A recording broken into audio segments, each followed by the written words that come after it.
This is a quick review for the OBSBOT Meet SE. This is a brand new little AI featured camera from OBSBOT, and I got it because I have the first version of the OBSBOT Tiny 4K, which has a gimbal and tracking. This has tracking, but no gimbal, but I think it's better. And I'm going to explain why. So I've got my Tiny 4K over here, and there's a new camera over here. You can see that it's 16:9. This is the new camera, and then that is the old camera. And so in most cases, the webcam quality is kind of like the same between 4K and 1080p. And the only reason, oh, look at that, I tracked the, yeah, sorry. So, the only thing with these camera is, like, you have to be careful what hand gestures you do, because you don't need any software for this. It's just, you do a little zoom in, and they both zoom in. These are on factory defaults on both of them to compare. You can do, it does come with software you can install, but what's nice is you can plug and play in any computer without the driver, and the AI stuff is just built into the camera. You can do the hand thing, and it'll work on anything that recognizes it as a webcam. But the Tiny SE over here, the Meet SE over here, has a couple of extra things. First of all, I think that the gesture control is just a little bit more better. The other thing too is, especially if you're doing content, if you're doing full video content, maybe you'd want 4K, but even that, like, the webcam lenses aren't that great. You'd be even better, just getting a cheaper, like, DSLR camera that does 720 sometimes to get, like, a better image. But anyways, most of the time, you, reduce this and it's in a corner. It's not the full screen. So you don't need 4K. You don't even need 1080p, really. I could switch this to 720 and, I'd probably get the same thing if I'm streaming. But it's got another couple of extra stuff. So this is magnetically held on there, but it does have the screw. And if you flip it over, you can see it moved, it resized itself there. But in OBS, it'll automatically detect the orientation of the camera. And it doesn't work in every software, only in software that does support that. The thing with the Tiny over here, you can, kind of flip it around. It's got a lot more motion if you're, like, in a boardroom or leading a, like a class or something. But you can see, you can see that the Meet SE also frames you. Of course, it can't follow you with a gimbal, but it's pretty good at keeping you centered as long as you're, in front of it. And, Alexa, lights off. Okay. You can see here, this is no light in my room, well, other than the screen, and it's not optimal, but it's great, look at that. Alexa, lights on. So I'd say, if you move around and you want to be centered, if you want to do vertical content pretty easily, I love this the OBSBOT Meet SE, and it's about $100 Canadian. Well, this one was, I think, $400 Canadian. So you get all of the good features from it, and as long as you don't need the, ultra following of that one, you probably you don't need the 4K.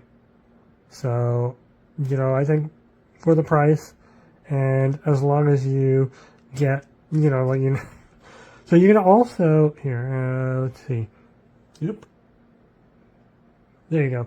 So I turn it off there. You can, if you just plug and play it, the AI stuff's going to be on, but if you have the software, you can disable the AI gestures as well. So it just becomes, the normal camera. It's nice, it's small, it's easy to mount on, any sort of Really light tripod as well. And I really like the auto rotate trick. I'm not sure in what software it'll work. So like Teams, Zoom, things like that. I'm not sure it's going to auto do that, but definitely OBS it works well with that.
Hola, os voy a enseñar esta cámara, esta webcam.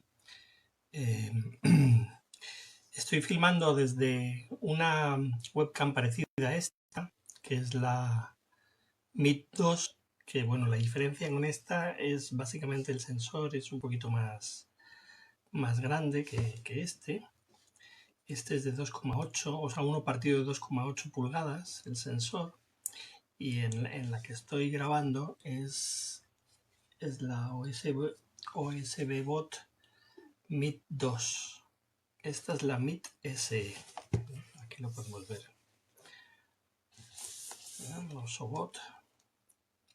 OBSBOT Meet SE. Ahí lo podéis ver. Bueno, pues la presentación es fantástica, ¿no? Vamos a abrirla. Viene con su software para que lo descarguéis y pues un librito de instrucciones aquí, muy básico, un user manual con instrucciones en inglés, en chino, en alemán, en francés y en español. Muy bien, buen detalle, está en español. Como veréis, está muy bien la garantía. Está muy bien montado, ¿eh? Bueno, aquí tenemos la cámara en sí, que es muy pequeñita, ya veréis, realmente pequeña. Y pues igualmente viene muy bien. ¿Verdad? Esta es la cámara. O sea, es una cámara diminuta. Es como una cajita de cerillas, más pequeña que una cajita de cerillas, con su puerto USB tipo C, su tornillo rosca para enroscar un trípode estándar, su tapita, viene con una tapita metálica que se adhiere aquí por magnetismo, es magnética, la lente y bueno, pues básicamente es eso. Lo dejamos aquí, ahora lo probaremos, a ver si podemos probarla. Esto es el soporte para un monitor. Mirad qué forma tiene esto. Esto se pega aquí por magnetismo también. Y esta parte pues se pone en la parte frontal de un monitor. Veis que no se cae, se queda bien fijo. El único inconveniente que he visto yo con esta cámara es que el USB está por detrás y el cable del USB pesa bastante. Entonces tiende a levantar un poco esto, tiende a moverlo porque el cable pesa y al final pues hace palanca. Por lo demás está muy bien diseñado. Vamos a sacar el cable que viene aquí. Eso espero. Es un cable USB tipo C por los dos extremos. Y viene con un adaptador, por si acaso no tenéis el ordenador que utilicéis no tiene adaptador, viene con un adaptador tipo A. Aquí lo podéis ver. Aquí lo veis. ¿Veis? Esto se conectaría aquí y entonces se convierte en USB tipo A USB tipo C.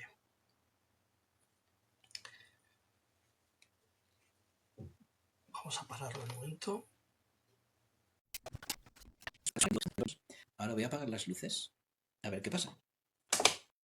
Solo quedan las del fondo. Se ha adecuado perfectamente a esa...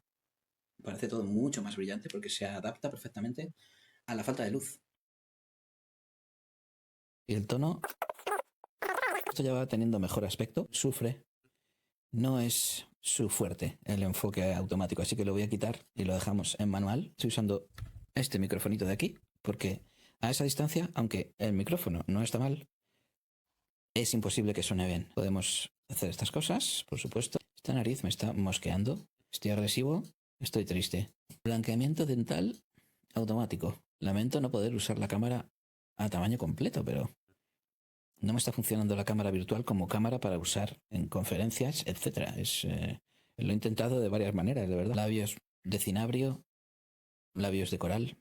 ¿No? Sí, con los filtros de desenfoque siempre hasta el mínimo es demasiado. Como calidad veis que es increíble. Como cámara web, sin usar la inteligencia artificial, sin usar el micrófono, sin usar la cámara virtual. Sin todo eso, la cámara está muy bien. Con el enfoque fijo, yo creo que está perfecto. Esta cámara está muy bien. Todo lo que es extra a mí no me interesa personalmente, pero si os gusta, tenéis una buena cámara más todos esos extras. Hasta pronto.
This is a microphone test for the OBSBOT Meet SE. I currently have the auto gain option enabled. I also have radio distance set to far. This is what it sounds like with the auto gain disabled.